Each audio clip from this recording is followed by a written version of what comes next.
Welcome back to More Than One Opinion. This is Rodi Nammour and my co-host Jenny Day. Welcome back, Andrew Vlahos. Thank you so much for the first part and telling us a little bit about yourself. We want to learn a little bit more about the, again, what we said, the current success and the current show that you've just started on. If you can touch on a little bit about the, say it again. First Dates Australia. Okay, I can never say. Okay, First Dates Australia. It was a laugh. We all sort of had a giggle, but it's more been sort of more targeted that maybe you're a bit of a villain or the bad guy. So we want to basically give you a chance to talk and also just to clear up a little bit your version of the story and things that we didn't see obviously on the camera, because I know you personally and I know you're a gentleman. I know that how you treat all people.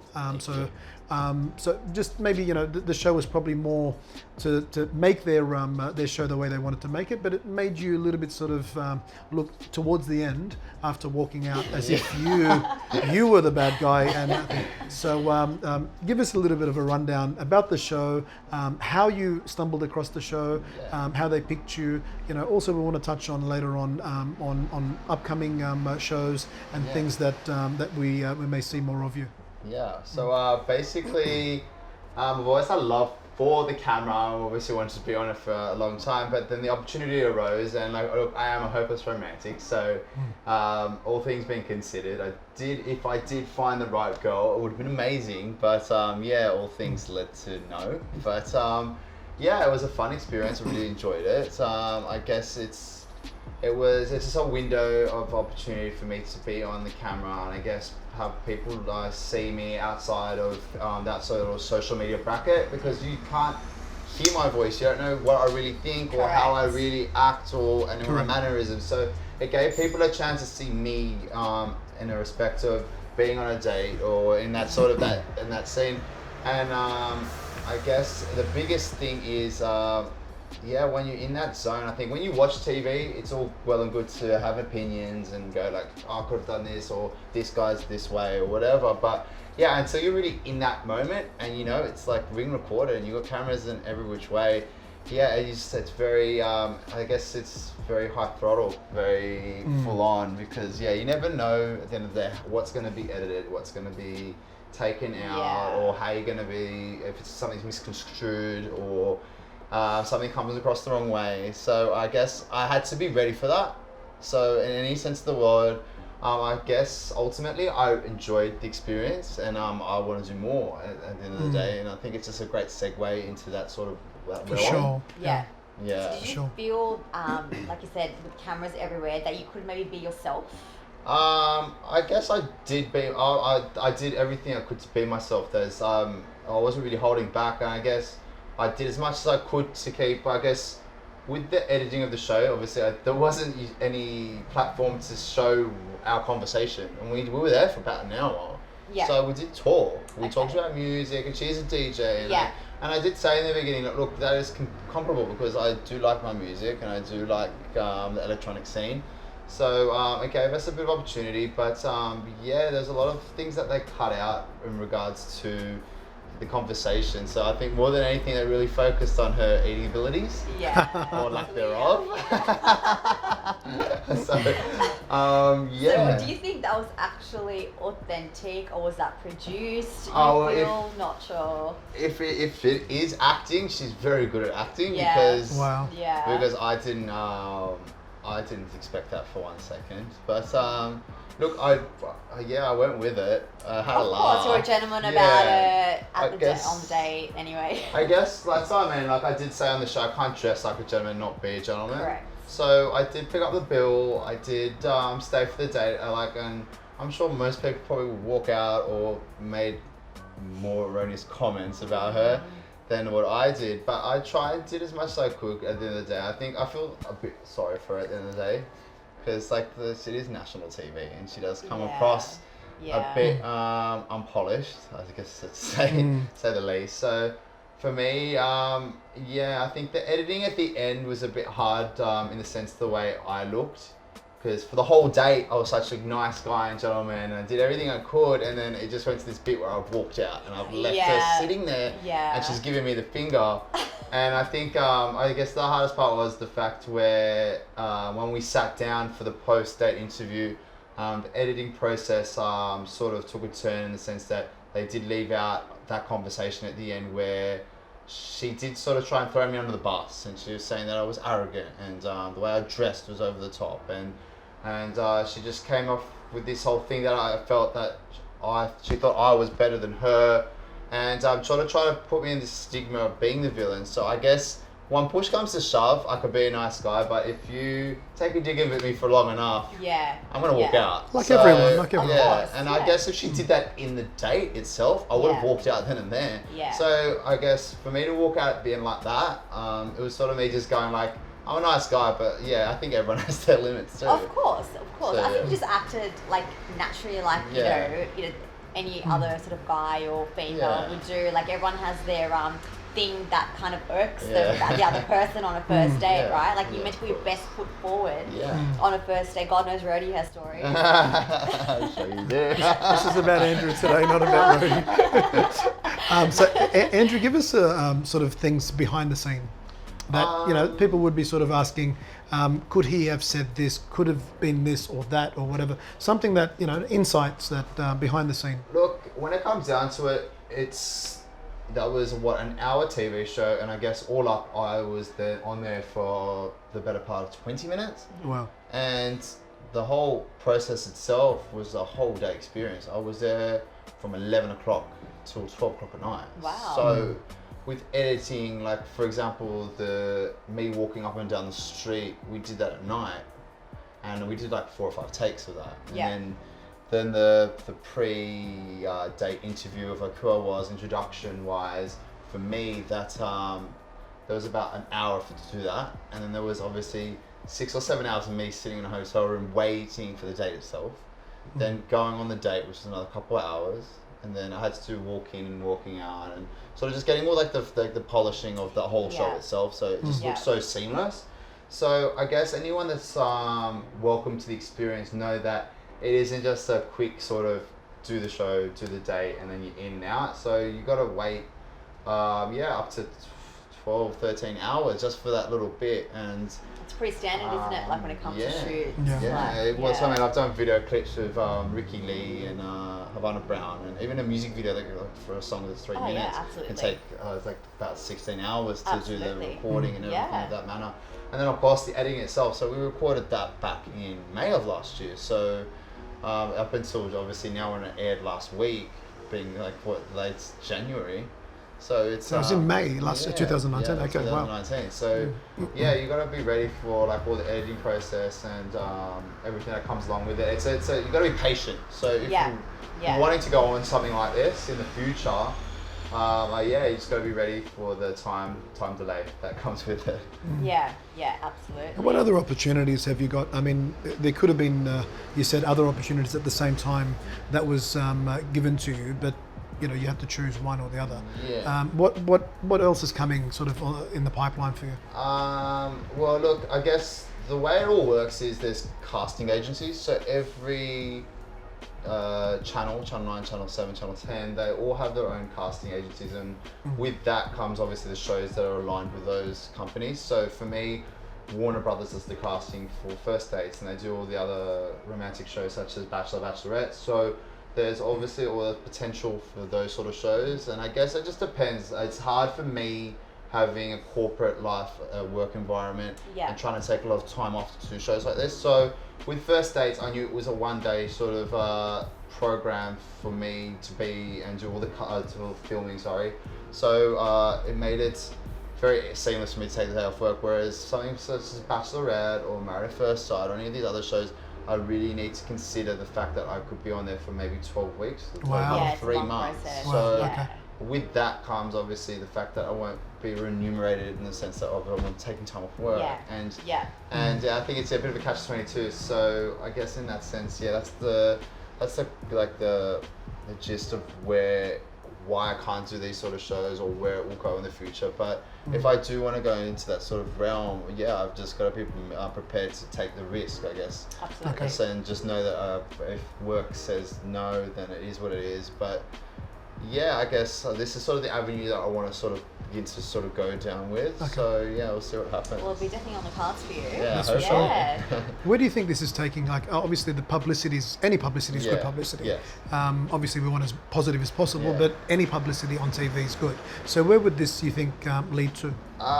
Look, hopefully something in the future regarding another reality show would be great. Love Island or I guess Married at First Sight, depending on what's happening or what's going on. So I guess for me, when I watched TV in the past and I've seen Married at First Sight, for example, and I've seen characters like Davina being the villain and like stealing someone else's husband and doing all these little things. It's great TV, and and for me, watching these TV shows, I knew in my head there was a lot of things I did say on first dates that wasn't on the show. Like they did ask me like, how many women have you slept with, and things like that matter. And I honestly said to them, I said, I don't know. It's like I do get around. Like I'm a young guy, single, 26. I'm not going to be a priest anytime soon.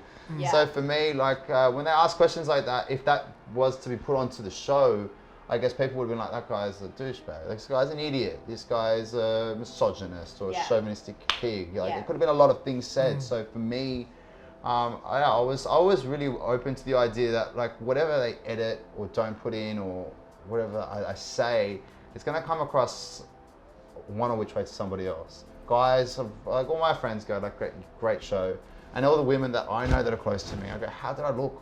Like, did I look like an asshole? Did I look like a pig? And they go, look, yeah, the walkout was a bit bad, but we know you, and you don't do that unless you get rolled up. Yeah. And then you'll get Rhonda from Rudy Hill right on the Facebook page going, he's a pig, he's an idiot, I don't like this guy, I hate him.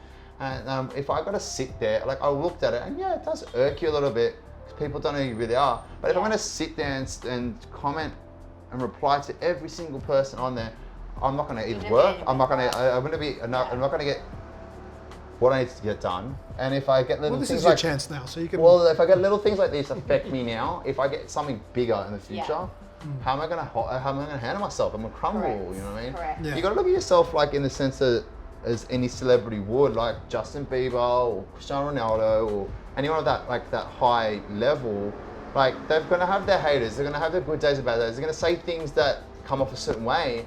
And if they're going to reply to every person that comes across, then like they're not going to get the job done. They're not going to perform on the field. They're going to perform on the stage. They're not going to do what they need to do. So I take lessons from those people, those celebrities, those upper echelon types, because that's how they have to deal with it. Because if they're going to sit there and read every single comment, you're just going to spin yourself out. Absolutely. It's not worth it. When you put yourself out there in a public platform, that's what you kind of got to expect. You got to grow a thick skin. Yes. You know? Well, you're in the limelight.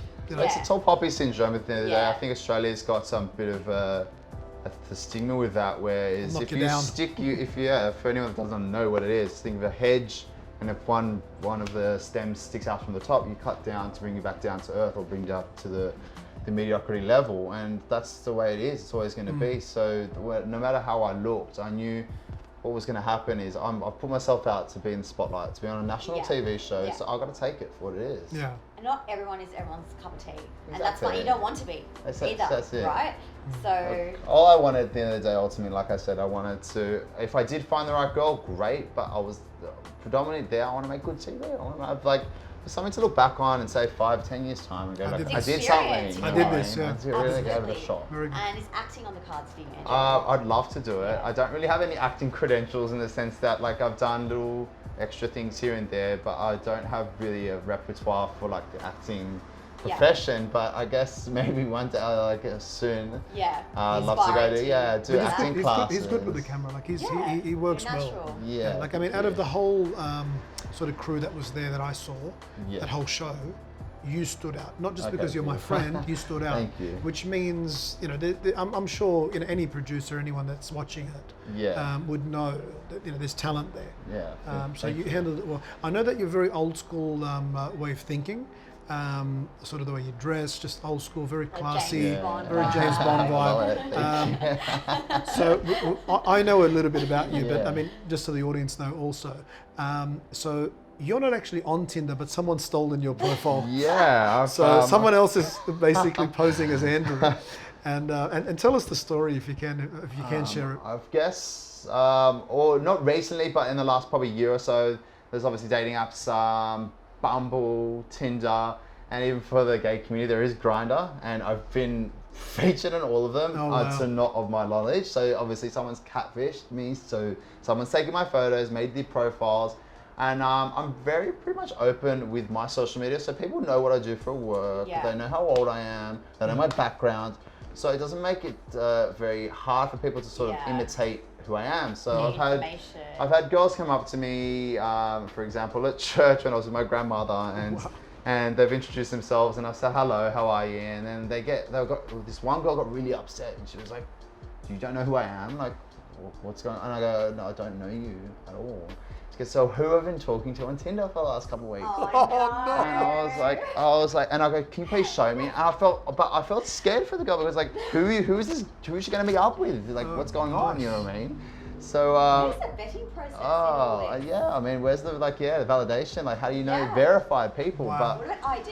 Don't people have a driver's license? I think they should. That's something they should put forward. But and it's happened on Bumble. I've had girls message me and gone, I've sent you my nudes, and I'm going, well, I haven't got those nudes, darling. She sent him the nudes. And they go, well, who I sent it to? And I go, well, I'm sorry, it's not me. So I'm like, good luck to that bloke, because he's getting the photos that I should be getting. But yeah, it happens all the time. And even like I've had some of the gay community go like, you've been featured on Grindr. And I'm like, well, that's no. Great. Wow. So you're getting around with that, knowing Yeah, that's it. So I guess it's building exposure, so.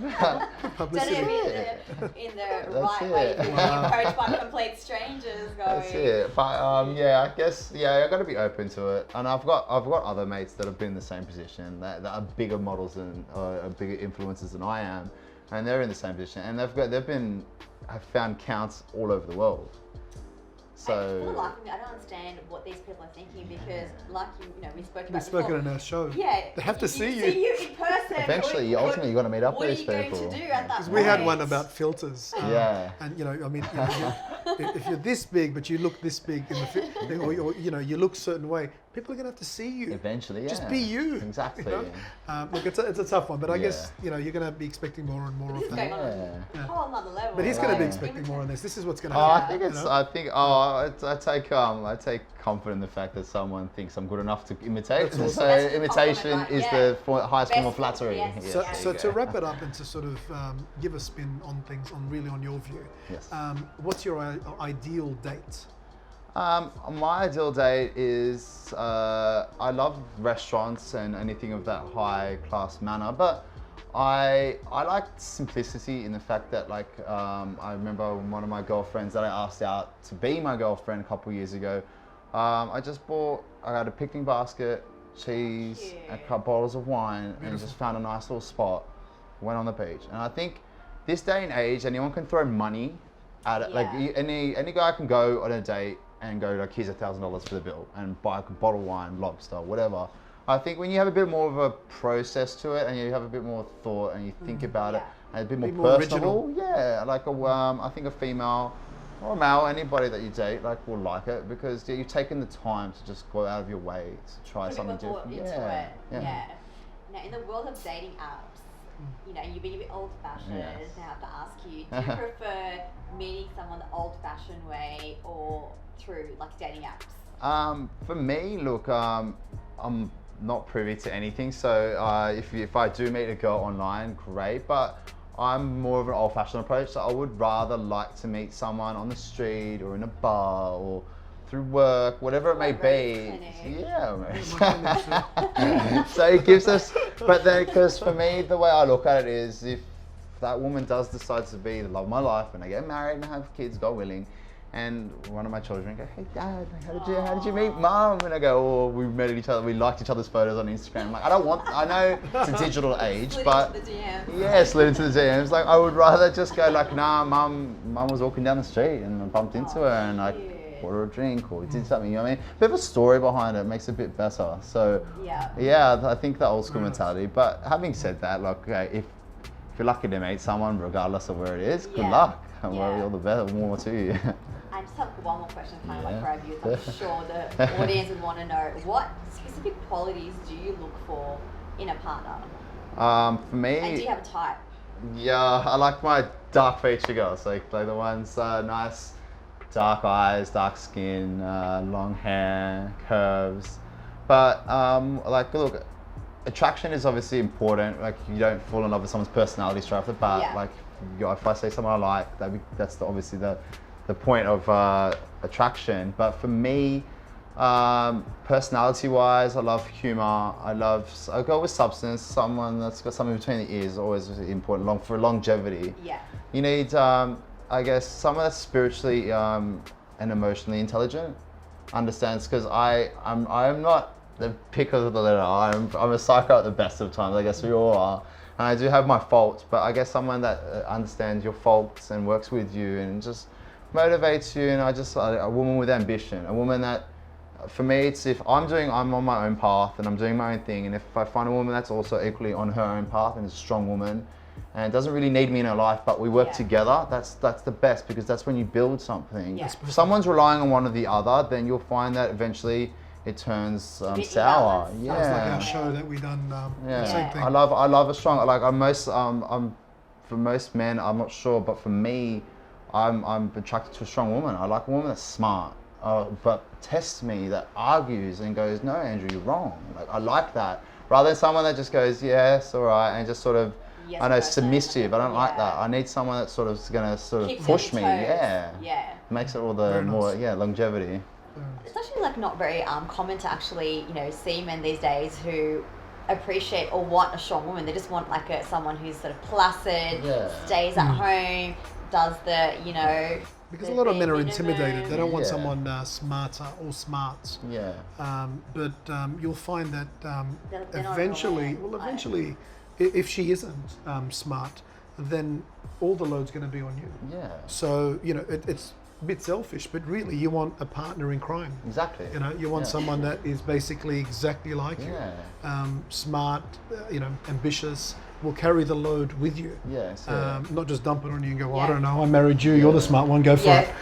So I think that comes into like this 21st century. I think going back in the past, a woman being just a homemaker, a housewife, sort of stay at home, so much look after the kids. Now a woman has the ability to go out and make a job and become CEO and have these big jobs and run their own lives, and they don't really, and women are becoming so independent on their own. They don't need a man. So it's good to see when two individuals come together to become a couple like that. It's amazing, because then you build so much more, and then you create a great gene pool, because then you have smart children, and then everything's great. That's it. Well, Andrew, look, thank you so much for sharing what you've shared. I'm sure our viewers, and also when you post it, people are going to ask us a lot of other questions. We're more than happy to have Andrew back on the show, for little insights and things. Best of luck wherever it may take you. I'm sure this year's going to be a good year for you, because all publicity is good publicity. That's it. So I believe this will open up a lot of windows for you, and I'm hoping that we're part of this journey. I love it. Thank you guys so much. Thank you very much. Thank you. Andrew. Thank you. Pleasure. Thank you.